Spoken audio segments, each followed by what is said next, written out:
قریشی سے بھی حدیث بیان کر رہے ہیں کہ بھی جس نے حضور کو دیکھا وہ جو کچھ بھی کرتا رہے وہ جنتی ہے، اور پھر یہ بھی اور من رانی، اور جس نے میرے دیکھنے والے کو دیکھا وہ بھی جنتی، اس کو بھی آگ نہیں چھوئے گی، جان ہی چھوٹ گئی۔ سیدنا سعد بن ابی وقاص کا بیٹا قاتل حسین، کربلا میں سپاہ سالار، عبید اللہ ابن زیاد کا بھیجا ہوا عمر بن سعد، وہ بھی جنتی۔ یہاں صحابیت کی نفی کی ہے، نہ فرشتوں نے کی ہے، نہ اللہ تعالیٰ نے کی ہے کہ یہ نہیں کہ یہ آپ کے صحابی نہیں ہیں، صحابی ہیں لیکن آپ جانتے نہیں کہ انہوں نے کے بعد کیا کیا۔ نہ حضور اکرم صلی اللہ علیہ وسلم نے نفی کی ہے، حضور نے تو خود فرمایا یہ میرے صحابی ہیں۔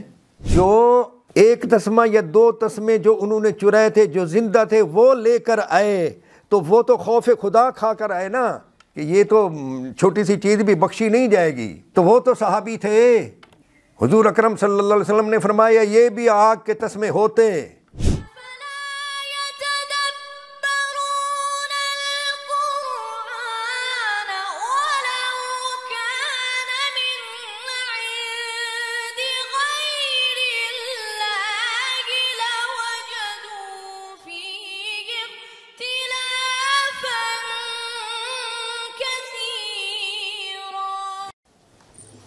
نحمده ونصلي ونسلم على سيدنا ومولانا محمد وعلى آله المجتبى وأصحابه أولي الصدق والصفاء، أما بعد فأعوذ بالله من الشيطان الرجيم، بسم الله الرحمن الرحيم، فمن يعمل مثقال ذرة خيرا يره ومن يعمل مثقال ذرة شرا يره۔ معزز اور مکرم سامعین و ناظرین، آج ہم آپ کے سامنے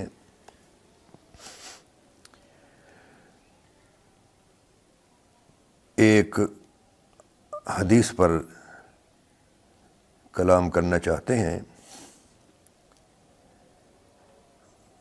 اور یہ وہ حدیث ہے جسے ہم اپنی 9ویں تراویح میں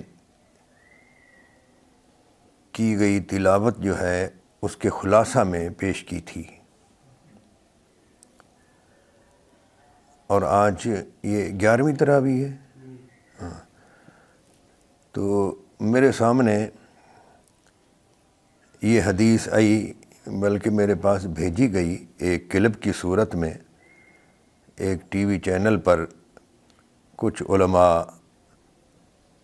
نے اس حدیث پر کلام کیا، بعض علماء نے اس حدیث کو پڑھا اور بعض دوسرے علماء نے اس پر کچھ تبصرہ کیا۔ تو چونکہ ایک دو روز قبل ہی ہم اس پر کلام کر چکے تھے، آپ کے سامنے پیش کر چکے تھے، تو آج ان علماء کے تبصرہ کے ساتھ اس حدیث کو آپ کے سامنے دوبارہ رکھ رہے ہیں۔ تو خیبر کے بعد ایک جنگ تھی، آپ کو مبارکباد دی گئی کہ حمیدًا لہ شہادہ، فلاں شخص کی شہادت آپ قبول کریں۔ آپ نے فرمایا مجھے اس شخص کی شہادت کی مبارکباد دیتے ہو جو دوزخ کی چادر میں لپٹا ہوا ہے۔ صحابہ حیران ہو گئے، چونکہ آنکھوں سے دیکھ کر آئے تھے کہ اسے زخم کھاتے ہوئے، سب کچھ کرتے ہوئے اور شہید ہوتے ہوئے۔ صحابہ سارے ڈر گئے۔ اللہ کے رسول نے فرمایا آج جب وہ مرا ہے نا، آج اللہ تعالیٰ نے اسی چادر کو دوزخ کی آگ کی چادر بنا کر اس کے اوپر لپیٹ دیا۔ اللہ اکبر۔ اور اسی مجلس میں ایک شخص بیٹھا ہے اور وہ کھڑا ہوا، روتے ہوئے کھڑا ہوا، جیب میں ہاتھ ڈالا، اس کے جیب کے اندر سے 2 تسمے نکلے جوتے کے 2 تسمے۔ اس کی حیثیت ہماری نظر میں حیثیت ہی کیا؟ اس نے جو اس کی حالت سنی نا تو اس کا دل لرز گیا، کانپ گیا، اور روتے ہوئے کہا اللہ کے رسول یہ 2 تسمے بھی میں نے اسی جنگ میں سے اٹھائے تھے، آپ قبول کیجیے۔ آپ نے فرمایا لم اقبلھا، میں یہ تجھ سے ہرگز قبول نہیں کروں گا حتی تأتی بہما یوم القیامہ، یہاں تک کہ 2 تسموں کو لے کر تو قیامت والے دن اللہ کے دربار میں آئے گا، اب تیرے سے وہی باتیں ہوں گی۔ اور سب انتہائی سنجیدہ پیغام جا رہا ہے، بالکل سنجیدہ اور میں پیغام۔ پوچھ بھی لوں ایک بار، خیبری ایک تو صحابی رسول تھے، وہ دوسرا خیبر میں شریک تھے، پھر اگلی جنگ میں شہید ہو گئے، جہنم میں چادر لپٹی ہوئی ہے صرف خیانت کی وجہ سے۔ تھوڑی دیر پہلے ایک بات یہاں کی گئی ہے کہ ایک صحابی رسول نام لے کر اور بار بار اس پہ، اور پھر کہا گیا کہ وہ جہنم کی آگ میں جو ہے نا جل رہا ہے۔ تو یہ تو میں تو ہل کے رہ گیا جس وقت آپ اولیاء کی بے ادبیوں اور گستاخیوں پہ جائیں تو پھر نتیجہ اس کا یہاں تک جاتا ہے کہ پھر بندہ صحابہ کے لیے بھی بے دھڑک بولتا ہے. تو آپ اور اگر ہو کہ جی روایتیں میں نے کل کیا کہا تھا کہ کتابوں کے بطون میں روایتیں مختلف قسم کی ہوتی ہیں. یہ علماء کا کام ہے وہ کس چیز کو عوام کے سامنے اٹھا کر پیش کر رہے ہیں. اب مجھے بتائیں کہ جو لوگ صحابہ کرام کے بغضی ہیں، صحابہ کرام کے بے ادب ہیں، ان کے لیے آپ دفاع کر سکتے ہیں کہ آپ کی کتابوں میں لکھا ہے کہ صحابی جہنم میں چلا گیا. الا تمس النار مسلمن من رآنی اور من رآنی او کما قال نبی علیہ السلام. امام ترمذی اس حدیث کو حسن قرار دے رہے ہیں اور علامہ البانی نے بھی مشکات کے اندر جب حکم لگایا تو اس کو حسن قرار دیے. اور اس کے علاوہ علامہ ضیاء الدین مقدسی نے اس حدیث کی تحسین کی. رسول اللہ نے فرمایا کہ اس مسلمان شخص پر اللہ نے جہنم کی آگ کو حرام کر دیا ہے کہ جس نے مجھے دیکھا اور آمن رہا. سبحان اللہ. تو آپ کہہ رہے ہیں کہ رسول اللہ کے صحابی اور وہ جہنم کے اندر اور اس کو اور اس قسم کی چیزیں آپ عوام پر بیان کر رہے ہیں. آپ نے بھی اس پہ روشنی ڈال دی. ہم یہ سمجھتے ہیں کہ اس شخص کو جہنم کی بھنک بھی نہیں لگ سکتی کہ جو رسول اللہ کا صحابی ہے. ماشاءاللہ. رسول اکرم فخر وجود صلی اللہ علیہ وسلم کا یہ مذاق ہے کہ صحابیت کا جو مقام اور درجہ ہے. آپ ویسے نعرے لگاتے ہیں کہ ہم صحابہ کے غلام ہیں اور آپ نیشنل ٹی وی پہ بیٹھ کے کہیں کہ صحابی رسول جہنم کی آگ میں جل رہا ہے. پہلی بات تو یہ ہے جیسا کہ آپ کو میں نے وہ کلپ سنایا ہے کہ قاری خلیل صاحب نے یہ حدیث پیش کی اور انہوں نے حدیث کی کس کتاب سے پیش کی یہ اس کلپ میں نہیں آ سکا. تاہم یہ حدیث بخاری شریف میں ہے 2 مقام پر. پہلا مقام ہے بخاری شریف کتاب المغازی میں اور حدیث نمبر ہے 4234. اس میں الفاظ ہیں کہ غزوہ خیبر کے بعد، جیسا کہ ہم 2 روز قبل عرض کر چکے ہیں، غزوہ خیبر کے بعد نبی کریم صلی اللہ علیہ وآلہ وسلم کا ایک غلام جسے مدعم کہا جاتا تھا، وہ آپ کا کجاوا کس رہا تھا تو کہیں سے اسے تیر آ کر لگا تو ان کی موت واقع ہو گئی.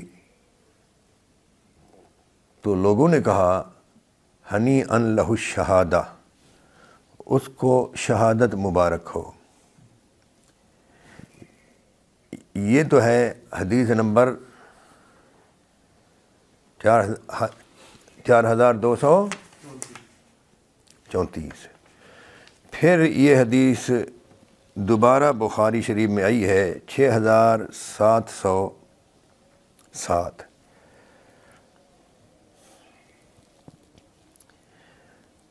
وہاں یہ ہے کہ اس مدعم نامی غلام کو کہیں سے تیر آ کر لگا تو صحابہ نے کہا ہنی ان لہ الجنہ، اس کو جنت مبارک ہو.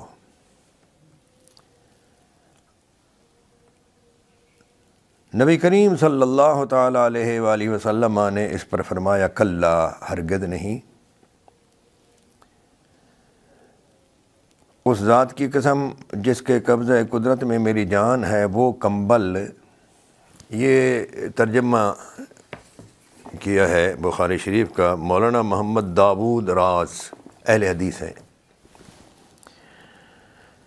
اس ذات کی قسم جس کے ہاتھ میں میری جان ہے، وہ کمبل جو اس نے تقسیم سے پہلے خیبر کے مال غنیمت میں سے چرا لیا تھا، وہ اس پر آگ کا انگارہ بن کر بھڑک رہا ہے. جب لوگوں نے یہ بات سنی تو ایک شخص چپل کا تسمہ یا 2 تسمے لے کر نبی اکرم صلی اللہ علیہ وآلہ وسلم کی خدمت میں حاضر ہوا. حضرت صلی اللہ علیہ وآلہ وسلم نے فرمایا یہ آگ کا تسمہ ہے یا 2 تسمے آگ کے ہیں. یعنی جو فوت ہو گئے مدعم، انہوں نے ایک کمبل یا چادر چوری کی تھی تو ان پر تو وہ چادر آگ بن کر بھڑک رہی تھی، اور بعض دوسرے صحابہ نے ایک یا دو تسمے چرا لیے تھے۔ جب حضور سے یہ سنا کہ اس کو ایسا عذاب ہو رہا ہے تو وہ ایک یا دو تسمے جو انہوں نے چرائے تھے وہ واپس لے آئے حضور کے پاس، ڈر گئے تو حضور نے فرمایا یہ بھی تم رکھ لیتے تو یہ بھی آگ کے تسمے ہوتے تمہارے لیے، آگ بن جاتے۔ قاری خلیل صاحب نے جب یہ حدیث توضیحی الفاظ کے ساتھ پیش کر لی تو اینکر نے بڑی حیرت کا اظہار کرتے ہوئے کہا کہ حضرت آپ نے یہ بہت بڑی بات بیان کر دی ہے، کیا میں پوچھ سکتا ہوں کہ وہ صحابی تھے اور خیبری تھے؟ تو انہوں نے کہا جی جی جی جی، اور محض خیانت کی وجہ سے ان کو یہ عذاب دیا گیا۔ اور قاری صاحب نے اس حدیث کا ترجمہ کرتے ہوئے، ترجمہ بھی وہ تشریحی ترجمہ تھا، اس میں یہ بھی کہا کہ وہ مجاہد تھے۔ کافر کو تو مجاہد نہیں کہا جاتا نا، مجاہد تو مومن مسلمان ہوتا ہے۔ تو قاری صاحب نے اینکر کے پوچھنے پر کہا کہ ہاں جی وہ صحابی ہیں اور خیبری ہیں، اعتراف کیا۔ لیکن قاری صاحب کے بیان کے بعد مفتی محمد حنیف قریشی صاحب نے ان پر غصے کا اظہار فرمایا۔ میں یہ نہیں کہتا کہ معارضہ کیا یا مجادلہ حسنہ کیا، بلکہ چڑھائی کی انہوں نے، اور کہا کہ بھائی بطون کتب میں تو بہت کچھ ہوتا ہے،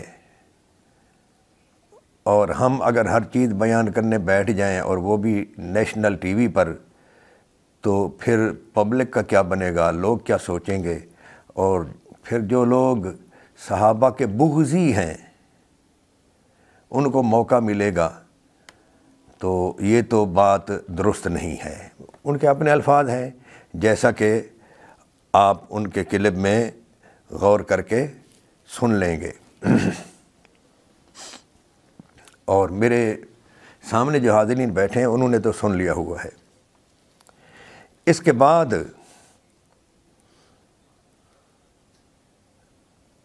انہوں نے یہ بھی کہا قریشی صاحب نے کہ بھئی حدیث پاک میں ہے لا تمس النار مسلما رآنی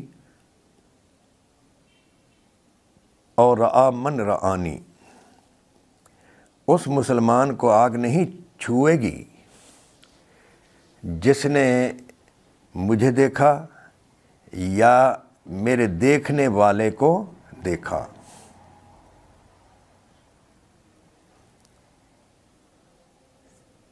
جب مفتی حنیف قریشی صاحب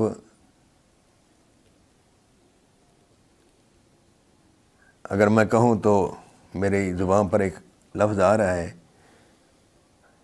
بھڑاس جب نکال لی انہوں نے، اور اس کو قاری خلیل صاحب نے بھی کہا کہ جو کچھ انہوں نے غصہ نکالا ہے یہ کل پرسوں کا بدلہ لیا ہے انہوں نے۔ اب کل پرسوں کیا تھا وہ تو ہمارے سامنے نہیں ہے۔ میں بھی یہی کہتا ہوں کہ کل پرسوں کچھ ہوا تھا یا نہیں ہوا تھا، آج مفتی محمد حنیف قریشی صاحب نے جو کچھ کیا ہے یہ زیادتی ہے، اور انہوں نے جو حدیث پیش کی ہے لا تمس النار مسلما، یہ امام ترمذی رحمۃ اللہ تعالی علیہ کی کتاب میں ہے،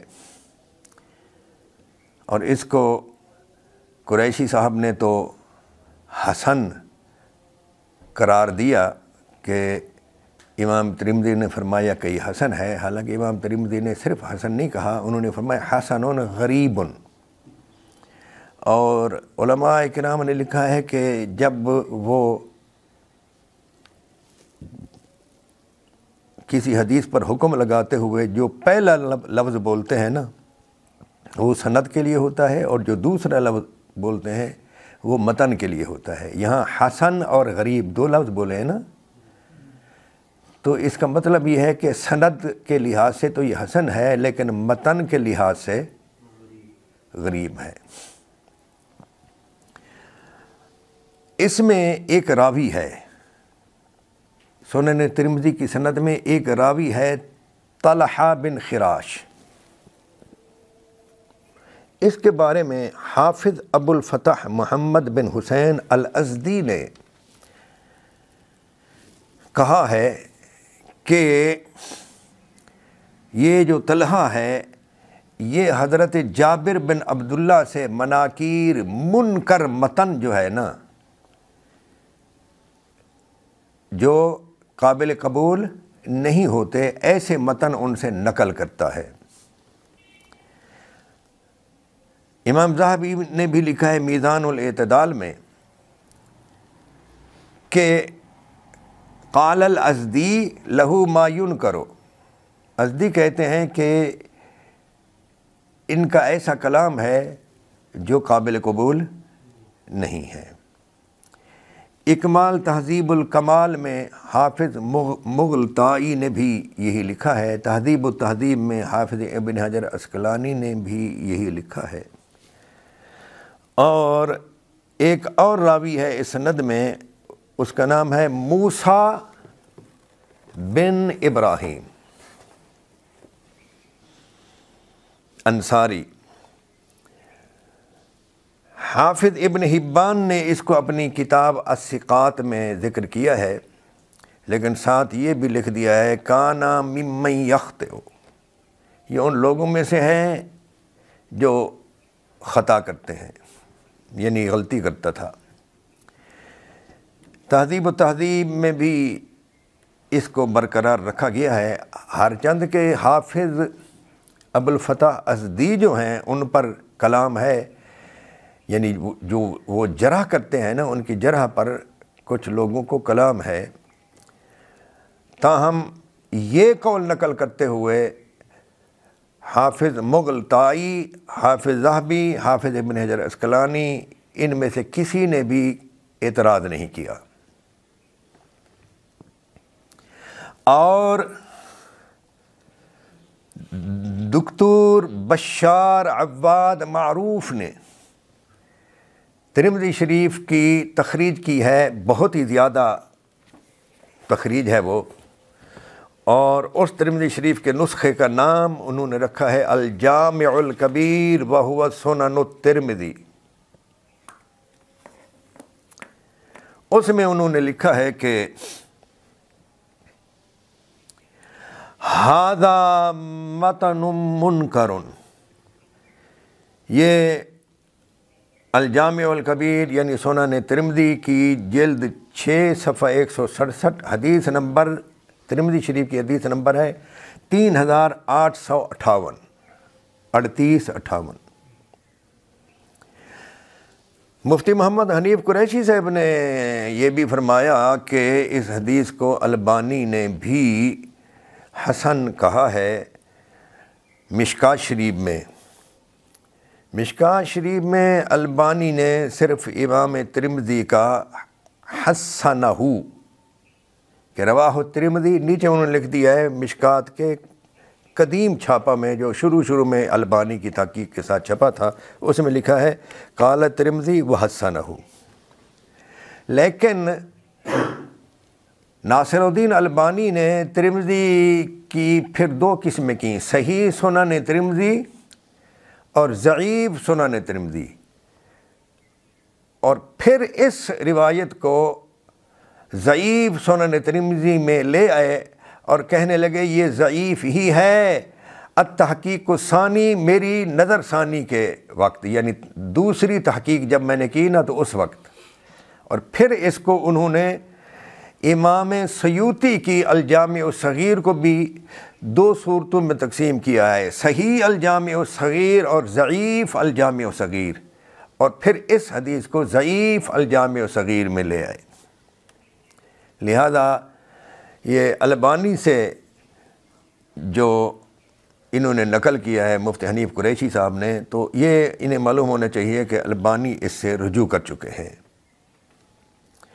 اچھا، البانی کی کتابوں میں نے کچھ ایسی حدیثیں پائی ہیں، ایسے مقامات پائے ہیں کہ وہ رجوع کرتے ہیں، اگرچہ شیخ حسن بن علی السقاف نے البانی کے تناقضات پر 3 جلدوں میں کتاب لکھی ہے اور تناقض واقعی پائے جاتے ہیں، لیکن یہ بات بھی میں نے دیکھی ہے کہ وہ رجوع بھی کرتے ہیں۔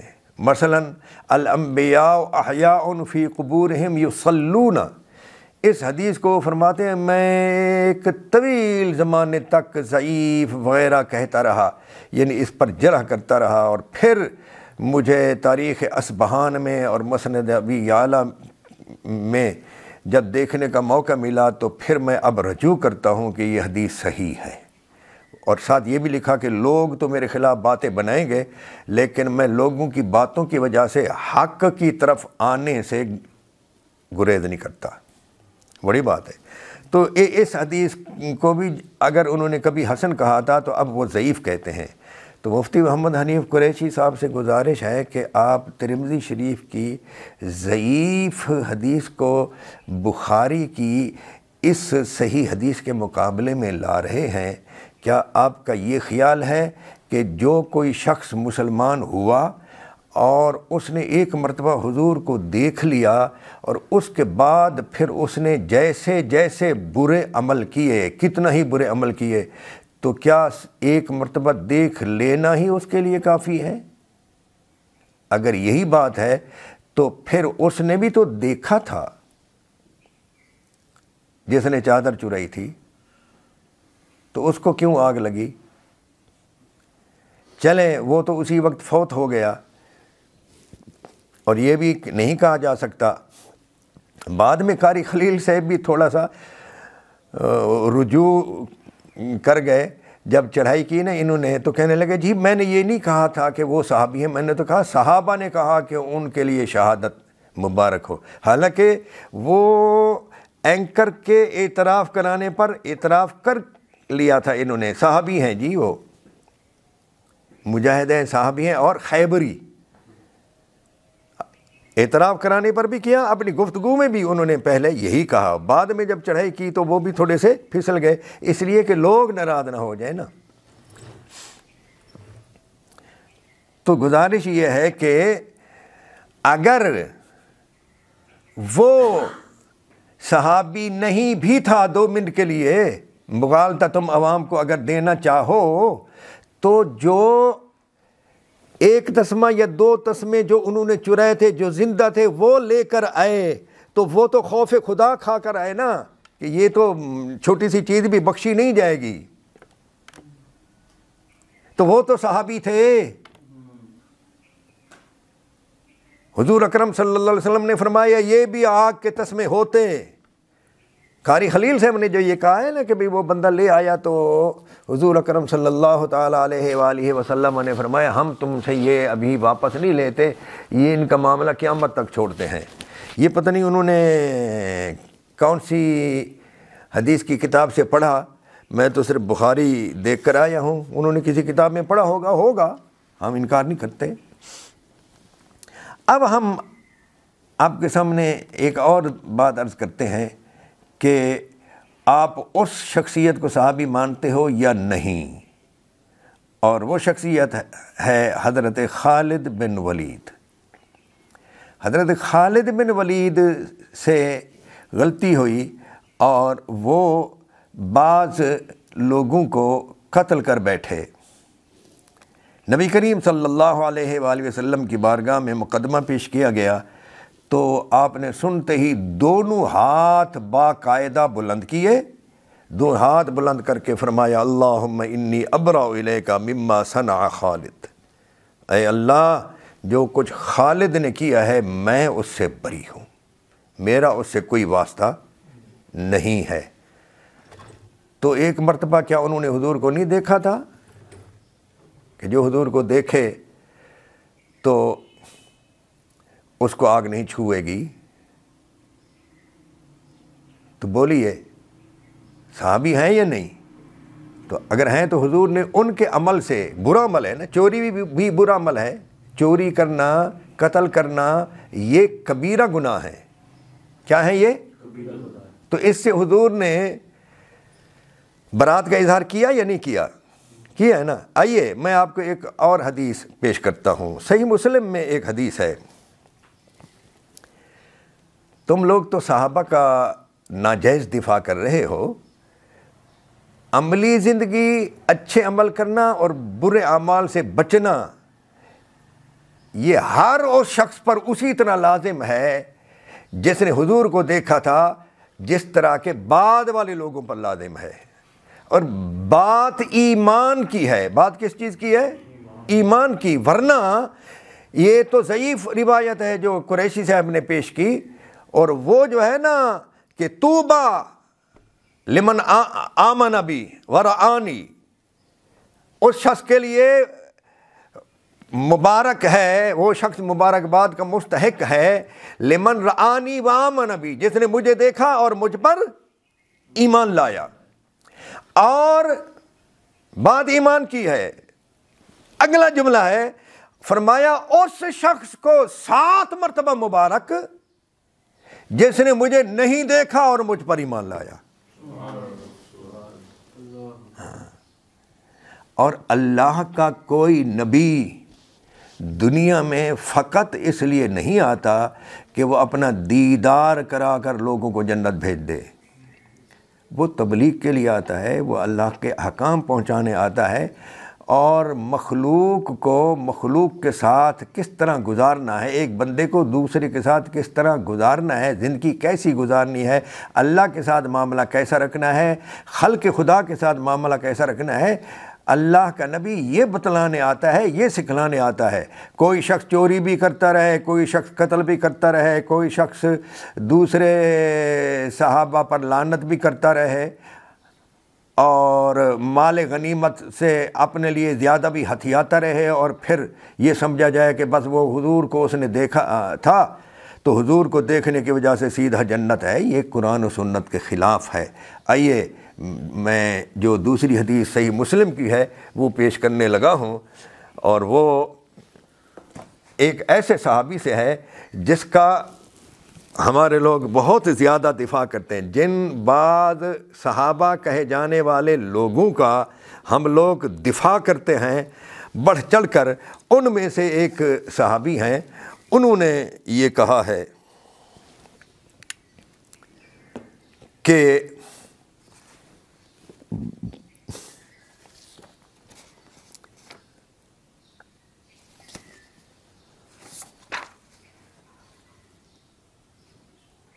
یہ یعنی انہوں نے اپنا عقیدہ بیان کیا ہے کہ نبی کریم صلی اللہ تعالیٰ علیہ وسلم کو ہر دیکھنے والا شخص جو ہے سیدھا جنت نہیں چلا جائے گا، بلکہ اعمال کا اچھا ہونا ضروری ہے اور اعمال سیئہ سے بچنا بھی. ہاں، وہ بیمار ہو گئے، وہ صحابی بیمار ہو گئے. لوگ ان کی تیمارداری کے لیے ہے، جب کہ وہ موت اور حیات کی کشمکش میں تھے. اس کو حدیث پاک میں وَهُوَ فِي سِيَاقَةِ الْمَوْتِ کے الفاظ میں بیان کیا گیا ہے، اور ساتھ یہ ہے کہ اس خاص وقت میں یبکی طویلاً، بڑی لمبی دیر تک وہ روتے رہے اور اپنا چہرہ دیوار کی طرف پھیر لیا تھا. ان کو ان کے بیٹے نے کہنا شروع کیا، اللہ تعالیٰ کے حبیب صلی اللہ علیہ وآلہ وسلم نے تو آپ کو یہ بشارت دی تھی اور یہ بشارت دی تھی اور یہ خوشخبری سنائی تھی، تو آپ کے ساتھ تو معاملہ اچھا تھا. تو انہوں نے کہا، اپنا چہرہ دیوار سے پھر لوگوں کی طرف کر لیا اور کہنے لگے، میاں ہم نے جب کلمہ پڑھا تھا اشہد ان لا الہ الا اللہ و اشہد ان محمد رسول اللہ، تو اس وقت اگر ہماری موت ہو جاتی، یا یہ ہے کہ جب میں نے حضور اکرم صلی اللہ تعالیٰ علیہ وآلہ وسلم کی بیعت کی تھی تو میں آیا تھا، میں نے کہا تھا آپ اپنا سیدھا ہاتھ ذرا بڑھائیے تاکہ میں آپ کی بیعت کروں. آپ نے اپنا سیدھا ہاتھ میری طرف بڑھایا تو میں نے اپنا ہاتھ کھینچ لیا، تو حضور اکرم صلی اللہ تعالیٰ علیہ وآلہ وسلم نے فرمایا، اے عمر، کیا ہوا، ہاتھ کیوں کھینچ لیا؟ میں نے عرض کیا میں ایک شرط پہلے طے کرنا چاہتا ہوں۔ آپ نے فرمایا کیا ہے وہ؟ میں نے کہا وہ یہ کہ میرے پچھلے سارے گناہ بخش دیے جائیں جو حالت جاہلیت میں ہوئے، زمانہ جاہلیت میں اسلام قبول کرنے سے قبل، تب تو میں اسلام قبول کرتا ہوں ورنہ نہیں۔ تو حضور نے فرمایا بھائی اسلام جو ہے پچھلے سارے گناہوں کو مٹا دیتا ہے۔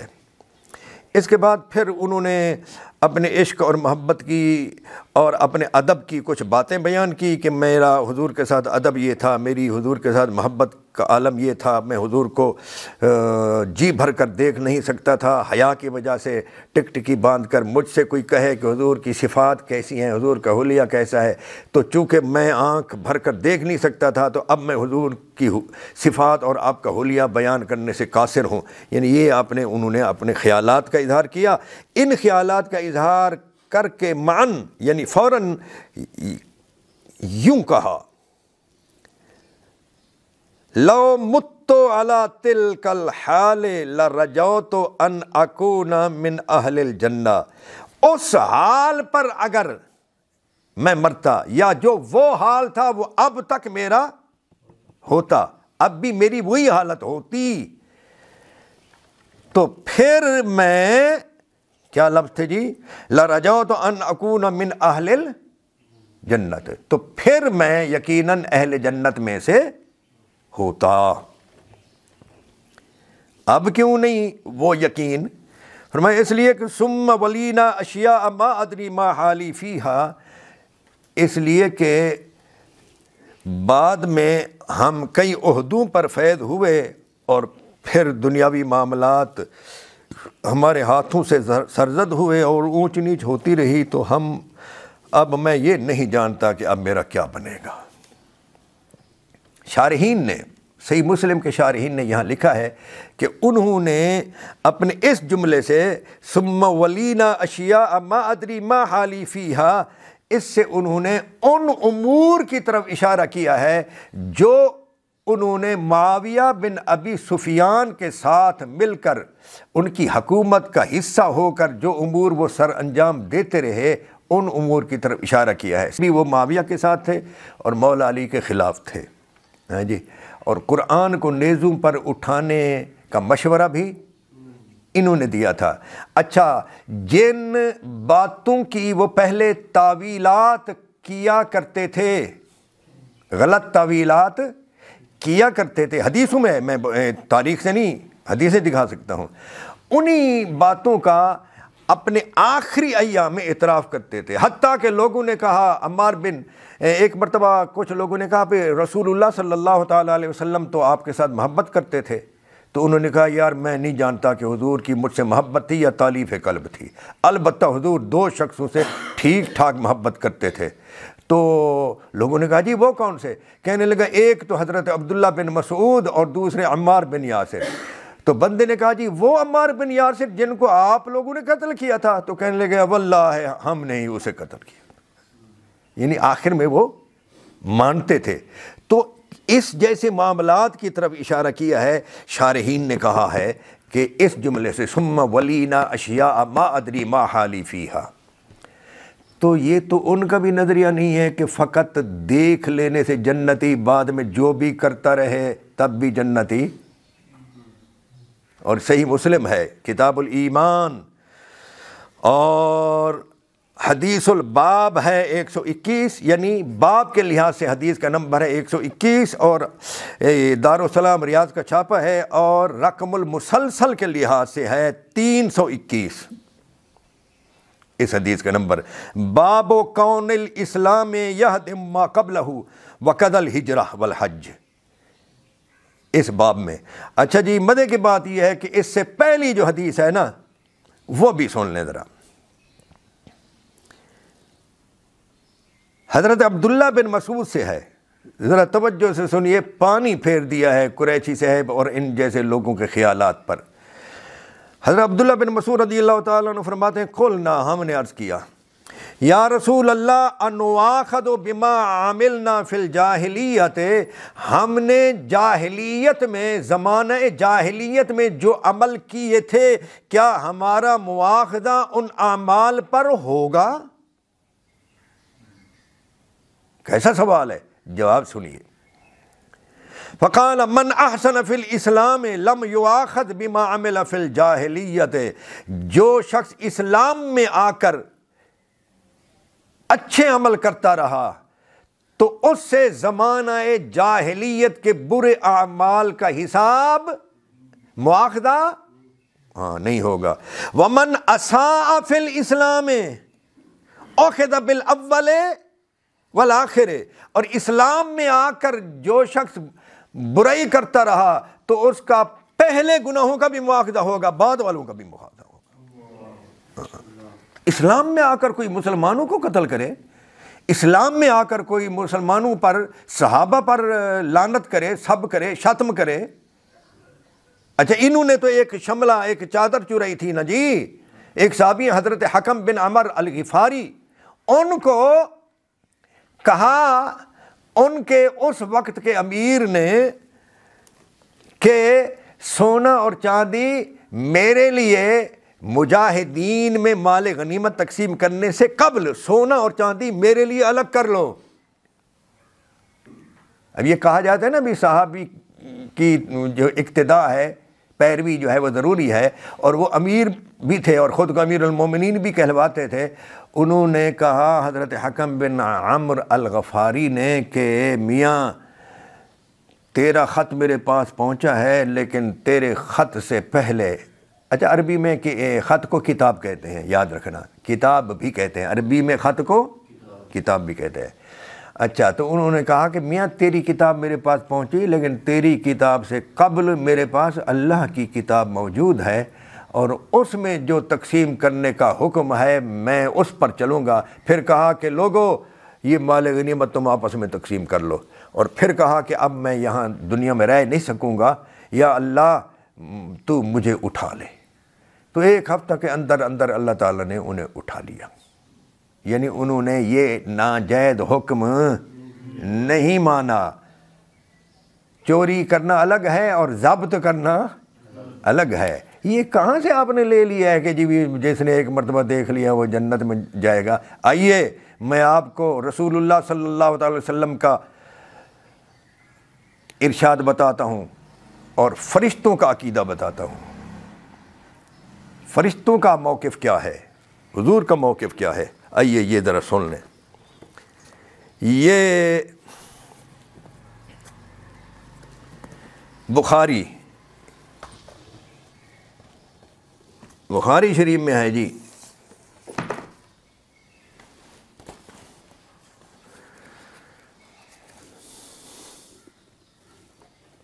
یہ تو مسلم ہے، بخاری یہ ترمذی، بخاری کدھر ہے بیٹا؟ یہ ہے بخاری شریف، دارالسلام الریاض، صفحہ نمبر 1216، حدیث نمبر 7049۔ اور یہ حدیث بخاری شریف میں بہت مقامات پر ہے، یعنی بہت زیادہ تعداد میں ہے۔ نبی اکرم صلی اللہ تعالیٰ علیہ وآلہ وسلم نے فرمایا انا فراتکم علی الحوض، لوگو میں حوض پر تمہارے لیے فرت ہوں، یعنی پہلے جا کر تمہارے آرام کا بندوبست کرنے والا ہوں، پہلے پہنچ کر۔ فَلْيُرْفَعَنَّ إِلَيَّ رِجَالٌ مِّنْكُمْ، میری طرف تم میں سے کچھ لوگ آئیں گے، حَتَّى إِذَا أَهْوَيْتُ لِأُنَاوِلَهُمْ، حتیٰ کہ جب میں ان کی طرف جاؤں گا تاکہ میں انہیں اپنا لوں، اخْتُلِجُونِی، تو ان کو مجھ سے دور کر دیا جائے گا۔ فَأَقُولُ، تو میں کہوں گا اے رب اصحابی، اے پروردگار یہ تو میرے صحابہ ہیں۔ اچھا یہ یاد رکھنا، یہ بہت سے الفاظ میں حدیث آئی ہے، لیکن میں نے یہاں کچھ لوگ کہتے ہیں جی یہ امتی، اصحابی سے مراد ہے یہ امتی، چونکہ بعض حدیثوں میں ہے کہ میری طرف میرے کچھ اصحاب آنا چاہیں گے، میرے حوض کی طرف فرشتے آ کر انہیں اچک لیں گے اور جہنم کی طرف لے جانا چاہیں گے، تو کچھ لوگ کہتے ہیں کہ جی یہ اصحابی سے مراد ہے امتی، اس لیے میں نے یہاں حدیث نمبر 7049 کے الفاظ پیش کیے کہ حضور جن کو مخاطب بنا رہے تھے ان کو فرما رہے تھے کہ فَلْيُرْفَعَنَّ إِلَيَّ رِجَالٌ مِّنْكُمْ، جن کو خطاب ہے ان کے لیے منکم، تم میں سے کچھ لوگ۔ تو میں کہوں گا یا رب میرے یہ صحابی ہیں، تو مجھے کہا جائے گا لا تدری ما احدثوا بعدک، فیقول، اللہ تعالیٰ مجھے فرمائے گا کہ آپ نہیں جانتے کہ انہوں نے آپ کے بعد کیا کیا کیا۔ بولیے، اچھا دوسرے حدیث میں یہ بھی ہے کہ مجھے کہا جائے گا، یہاں تو ہے فیقولو، پہلے ہے فاقولو اے رب، میں کہوں گا اے میرے رب، اصحابی یہ میرے صاحب ہیں، آگے فیقولو چونکہ رب کا لفظ ہے نا اے رب، تو یہاں یہ ہے کہ اللہ تعالیٰ فرمائے گا۔ بعض جگہوں پر ہے کہ فیقالو، مجھے کہا جائے گا، انک لا تدری، اور وہ بھی بخاری میں حدیثیں ہیں، ما احدثوا بعدک، آپ نہیں جانتے کہ انہوں نے آپ کے بعد کیا کیا۔ تو بتلائیے یہاں صحابیت کی نفی کی ہے؟ نہ فرشتوں نے کی ہے، نہ اللہ تعالیٰ نے کی ہے کہ یہ نہیں کہ یہ آپ کے صحابی نہیں ہیں، صحابی ہیں لیکن آپ جانتے نہیں کہ انہوں نے کے بعد کیا کیا۔ نہ حضور اکرم صلی اللہ علیہ وسلم نے نفی کی ہے، حضور نے تو خود فرمایا یہ میرے صحابی ہیں۔ تو معلوم ہوا اس ٹائٹل کے ساتھ ان کو لے جایا جائے گا، سمجھ آئیے نہیں؟ اور قریشی سے بھی حدیث بیان کر رہے ہیں کہ بھی جس نے حضور کو دیکھا وہ جو کچھ بھی کرتا رہے وہ جنتی ہے، اور پھر یہ بھی اور من رانی، اور جس نے میرے دیکھنے والے کو دیکھا وہ بھی جنتی، اس کو بھی آگ نہیں چھوئے گی، جان ہی چھوٹ گئی ہے جی۔ یزید بھی جنتی، اس نے معاویہ کو دیکھا ہے، اور عمر بن سعد، سیدنا سعد بن ابی وقاص کا بیٹا، قاتل حسین، کربلا میں سپاہ سالار، عبید اللہ ابن زیاد کا بھیجا ہوا عمر بن سعد، وہ بھی جنتی، اس نے تو اپنے ابا سعد بن، اور تو کئی لوگوں نے دیکھا ہوگا نا، میں موٹی مثالیں دے رہا ہوں، پتہ نہیں کس کس نے دیکھا ہوگا اور کیسے کیسے لوگوں نے دیکھا ہوگا صحابہ کو، کیسے کیسے کردار والوں نے، سب جنتی۔ میں نے یہ موٹے موٹے، زیاد جو کوفہ کی مسجد میں لعنت کرتا تھا مولا علی پر، اور حضرت حجر بن عدی کھڑے ہو کر کہتے تھے اے نماز پڑھا بندے دا پترا، کیا گالم گلوچ شروع کر دی ہے، تو اس نے چغلی کی۔ پھر حضرت حجر بن عدی اور ان کے ساتھیوں کو 13-14 افراد تھے، ان کو شام بھیجا گیا اور مقام عذرا پر ان کو قتل کر دیا گیا۔ وہ اس زیاد نے بھی تو دیکھا ہے نا معاویہ بن ابی سفیان کو، اور کسی کو نہیں بھی دیکھا، یہ سارے جنتی قریشی صاحب۔ خدا کا خوف کرنا چاہیے بھائی۔ وَمَن يَعْمَلْ مِثْقَالَ ذَرَّةٍ شَرًّا يَرَهُ وغیرہ، کیا یہ صرف ہمارے لیے، بعد والے لوگوں کے لیے؟ اللہ تعالیٰ مکاتب فکر کا کھیل کھیلنے سے محفوظ رکھے، اور سیدھا سیدھا قرآن و سنت پر عمل کرنے اور قرآن و سنت کو ماننے کی توفیق عطا فرمائے۔